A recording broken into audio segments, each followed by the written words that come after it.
मुश्किलों से। हम 84 लाख मंजिलों को तय किए हैं, बड़ी मुश्किल से तय कर पाए हैं। प्रत्येक शरीर में आप देखते हैं कि घास भूसा खाने को मिलता है, जबरन पकड़कर गला काट देता है। इस तरह का मजबूरी, इस तरह का तकलीफ आप भोग करके इस शरीर में आए हैं। 84 में ऐसा भी शरीर मिला है आपको, सुअर का शरीर, खसी का शरीर, भेड़ का, बकरी का, ये सभी शरीरों में आप गए हैं और कटे हैं। आप सभी शरीरों में जाकर कटे हैं। वह दुख आप भूल गए, क्योंकि मनुष्य अल्पज्ञ है, अल्पशक्तिमान है, और ये नहीं जानने के कारण अल्पज्ञ, अपनी अल्पज्ञता के कारण कल का दुख ये भूल चुका है। इसलिए हमारे सद्गुरु बतलाते हैं कि तुम 84 लाख मंजिल को बड़ी मुश्किल से तय किया है। इस मंजिल को तय करने में हमको बहुत वक्त लगा है और बहुत कष्ट झेलना पड़ा है। ये जीव बार बार माता के गर्भाशय में जाकर वहाँ उनके जठराग्नि के निकट रहकर दग्ध रहते रहते, एक प्रकार से जैसे गर्म चूल्हे पर तवा चढ़ा हुआ हो, उस पर किसी कीड़े मकोड़े को डाल दीजिए तो उनको कितना तकलीफ होगा, क्या छटपटाहट होगा। यही बात जीव को माता के गर्भाशय में होता है, लेकिन ये समझ नहीं पा रहा, क्योंकि वह दुख आप पीछे छोड़ा है। ये दुख आप पीछे छोड़ा है। आप भूले भटके लोग हैं, आपको ख्याल करना चाहिए। आप इधर उलझे हुए हैं दुनियादारी में, संसार में उलझे हुए लोग हैं, वह बात को आप भूल चुके हैं। जब इन चंचलता से, इन उलझन से आप निपटारा पाएंगे तो पीछे जो कड़ी आप भुगत आए हैं उसका कुछ न कुछ ख्याल आपको आएगा।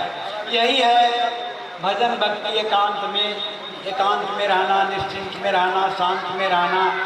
साधन का मतलब होता है बिल्कुल शांत चित्त, चंचलता से बिल्कुल अलग रहें। और जब आप मन के साथ रहेंगे आप चंचल रहेंगे। मन भी चंचल है और आपको भी चंचल रखेगा, कुछ समझने बुझने नहीं देगा या कुछ करने धरने भी नहीं देगा, क्योंकि मन बड़ा चंचल है, तेरा भजन नहीं करता।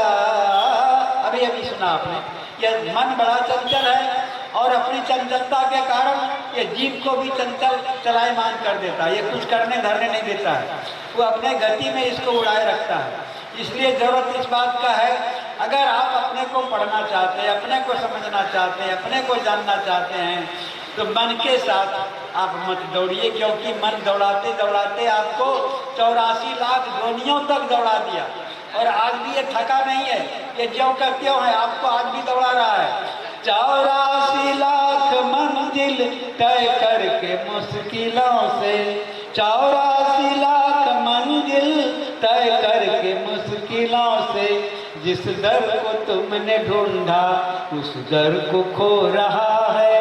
अफसोस मूढ़ मन तू मुद्दत से सो रहा है, सोचा न यह कि घर में अंधेर हो रहा है।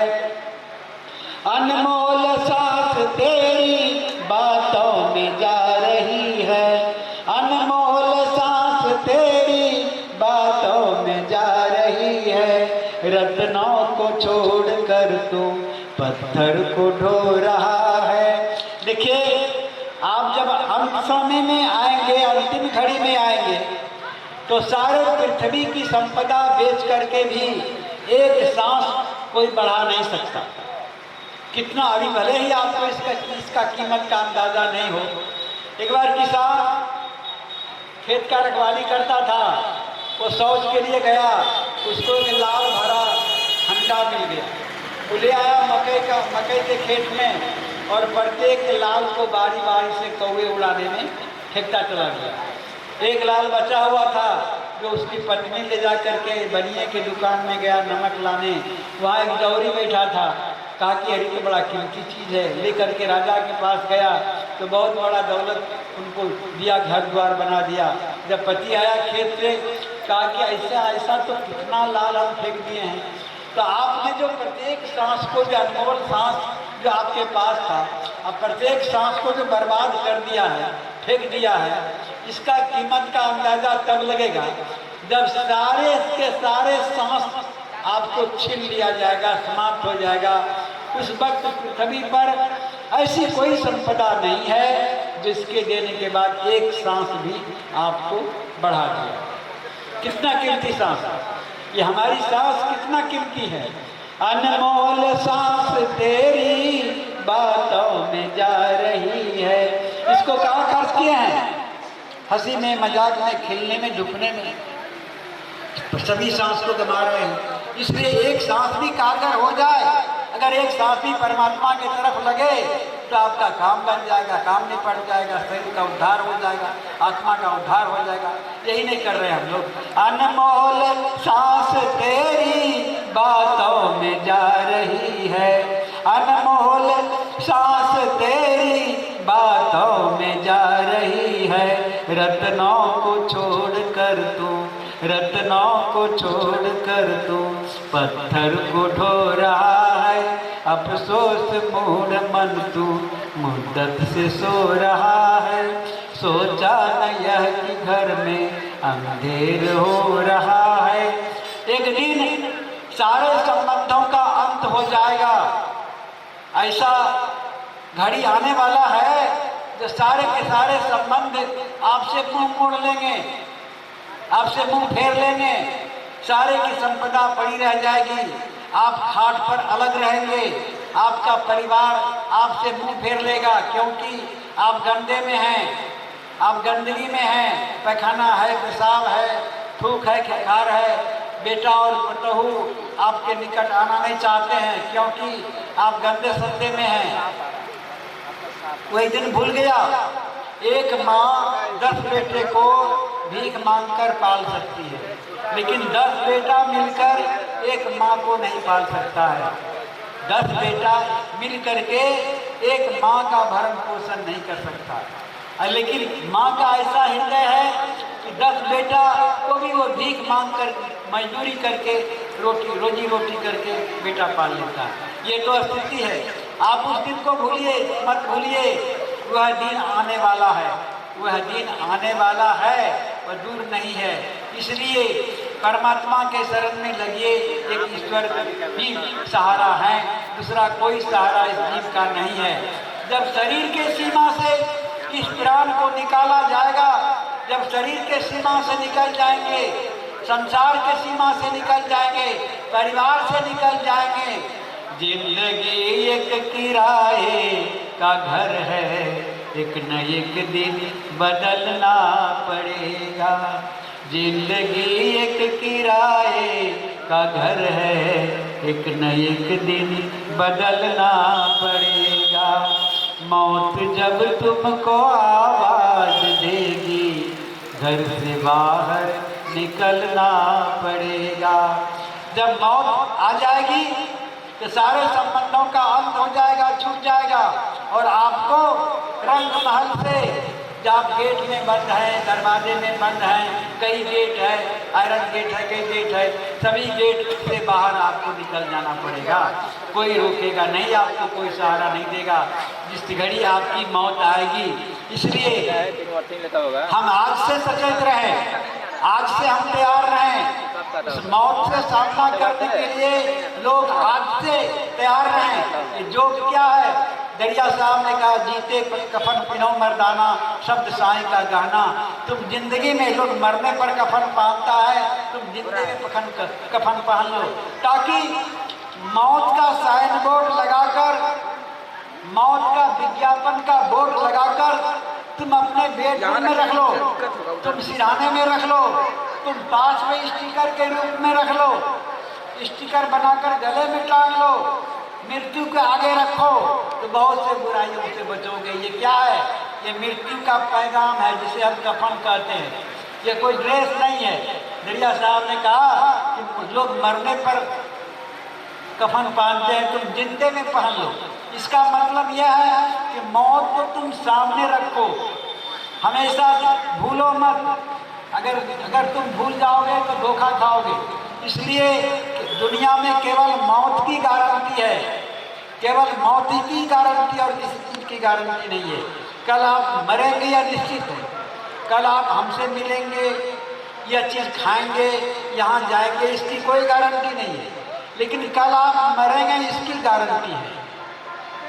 तो जो चीज़ इतना गारंटेड है इसको भूल जाना बुद्धिमानी नहीं है। इसलिए कहा है जिंदगी एक किराए का घर है, एक न एक दिन बदलना पड़ेगा। मौत जब तुमको आवाज देगी घर से बाहर निकलना पड़ेगा।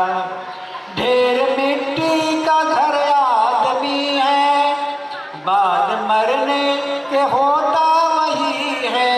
ये शरीर क्या है?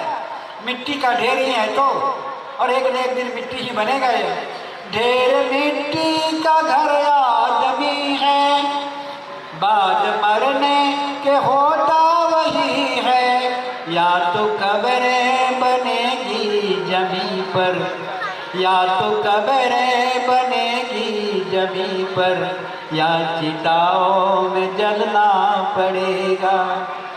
जिंदगी एक किराए का घर है, एक न एक दिन बदलना पड़ेगा।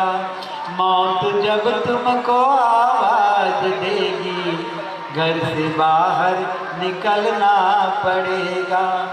ये बचपन ये जोश से जवानी, चंद लम्हों की है ये कहानी। बचपन चला गया, जवानी चला गया, बुढ़ापा आ गया, केस पक गया, दांत टूट गया, कान से सुनाई नहीं जा रहा है। ये कितना जल्दी ये सब हो गया, ये सब कितना जल्द से जल्द हो गया, नहीं जा रहा, पता ही नहीं चला, पता ही नहीं लगा कि कब हम बच्चे हुए, कब जवान हुए, कब बूढ़े हुए, कब केस पटा, कब दांत टूटा, कब क्या हुआ। इतना जल्दी ये वक्त गुजर जाता है, हो रहा है। लेकिन ये इसको हटाने के बाद फिर हुआ है, ये आ जा रहा है। ये वो तो आएगा ही, पहले नहीं आया। जवानी चंद लम्हों की है ये कहानी। फ्रेम आता है, फ्रेम बनाता है उसके बीच। बचपन जो से जवानी चंद लम्हों की है ये पहले नहीं आ रहा था। ये समा शाम तक देख लेना, ये समा शाम तक देख लेना, चढ़ते सूरज को ढलना पड़ेगा।